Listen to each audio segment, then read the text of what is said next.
Hello everyone and welcome to Budapest, the Hungaroring, and obviously a massive amount of fans around as per usual. Hello everyone.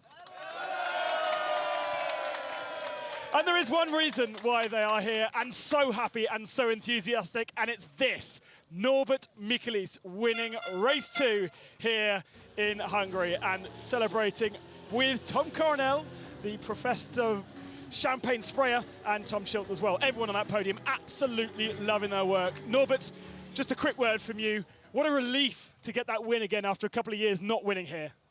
Yeah, it's. I mean, it's just amazing. Like I said before in the press conference, as a racing car driver, it's very rare that you feel from the first moment that you have everything under control, and that's simply what happened today. I mean, for me, it's important to score a good finish at home, and of course, it's quite important to make the fans satisfied and to have the possibility to win a race at home. I mean, it's just everything I can wish for. And we also have Sebastian Loeb here on set with us. Sebastian, winning at home is something you've done as well in the past in rallying. A special extra feeling? Yeah, sure. I think one of my best memory of my career is when I won in 2010 the rally in France. It was in Alsace. The last stage was in my hometown, and I won the rally, the title, the manufacturer title in the same time. So that was just amazing. A tough day for you racing in traffic, especially in race 2. Why was it so hard to make a pass? It's difficult to pass here on this track, especially because the straight is not very long, and so we have some cars which are quite similar, so it's difficult to make the difference. I'm a bit... The second race I did my best, but like you said, I couldn't pass. But first race I did a bad start and I lost some places, so I'm a bit frustrated today. One guy who did do a lot of overtaking, starting at the very back of the field, was Gabriele Tarquini. Here's his story of the day. Gabriele, you start both races from the back, but race 1 you ended in P11. Talk to us about overtaking. Very hard. Normally, depend on track. I mean, in Budapest, the top speed is very low, and there is one line, so it's not Argentina track, and it's very, very tough to overtake. I mean, I used the first few laps to overtake the back of the grid, but as soon as rejoined the group, it was very hard. I tried to do some strange maneuver with Tom, but it was quite hard. And yeah, in some track it's easier, in some other very, very tough.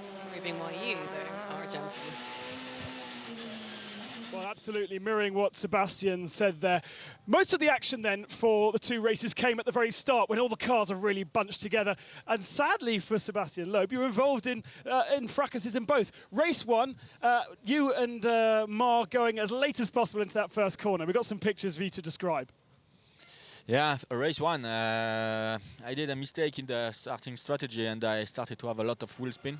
So I had a good start at the base, but then I started to spin and I lost all the traction, so lost some places. And in the first corner, like you said, we brake very late with Ma and we touched together. I hit it, I made a little mistake, so we touched a bit. We lost some time again and some places, both.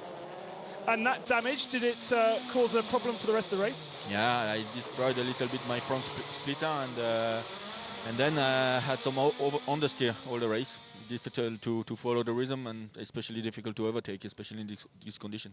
So Seb didn't have a very good start in the Citroën, and neither did the other Frenchman in the team, Yvan Müller, on pole position, hoping to take victory like last year, and it was Lopez down the inside the first turn. Here's his story. Yvan Müller, race 1, you lose pole position. Talk to us about what happened.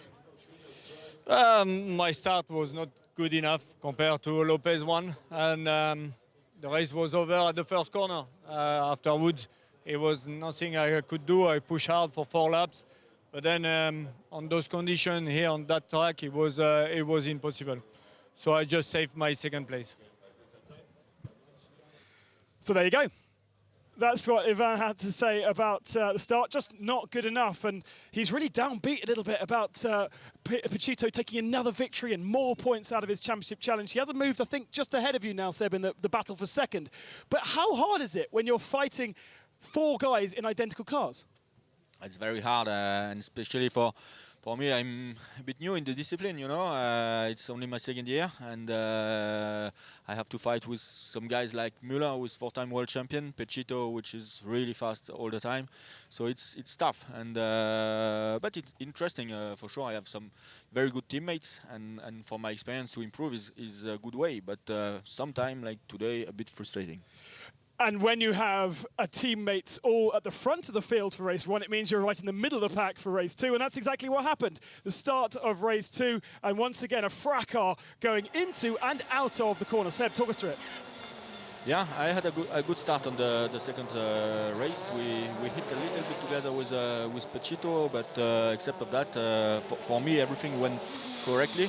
I know just behind me it happened something that a lot of cars were involved in a crash, but okay, this time I went through.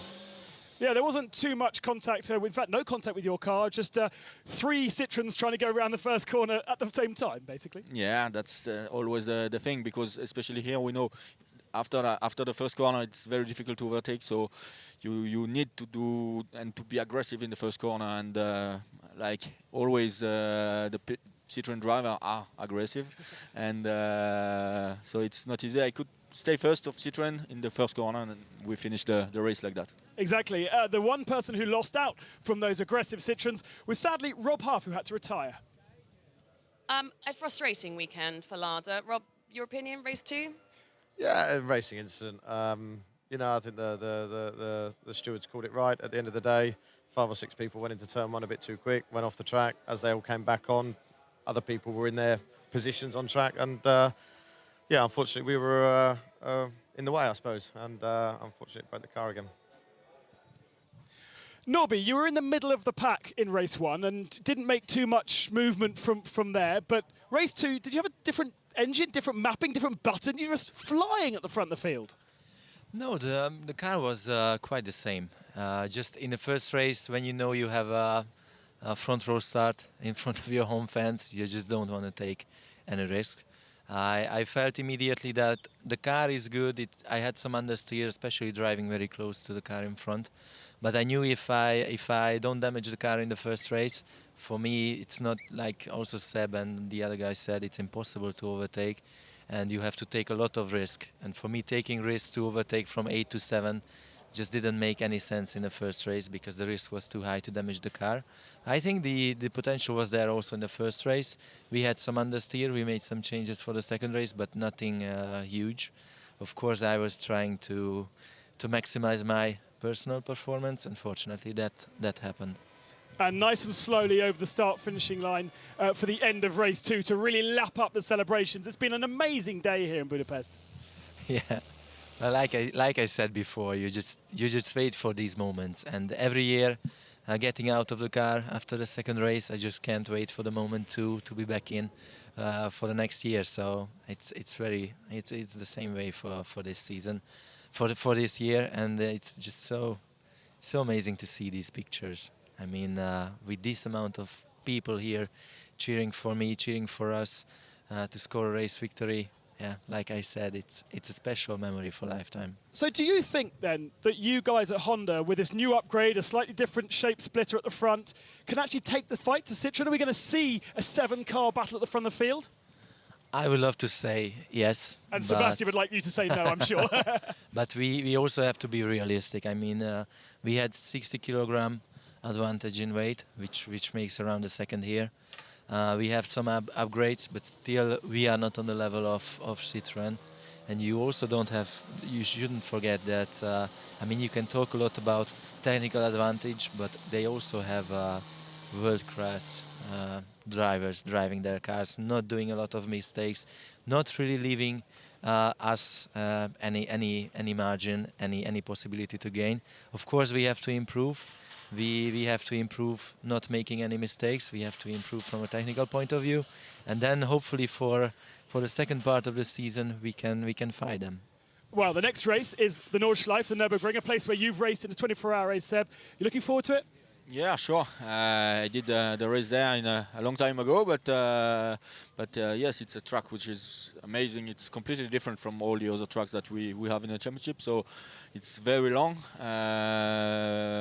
very bumpy, very fast, very narrow. So you have a bit everything to be exciting. So I'm looking forward for sure. I hope we can be fast there, and hopefully we will fight for the victory.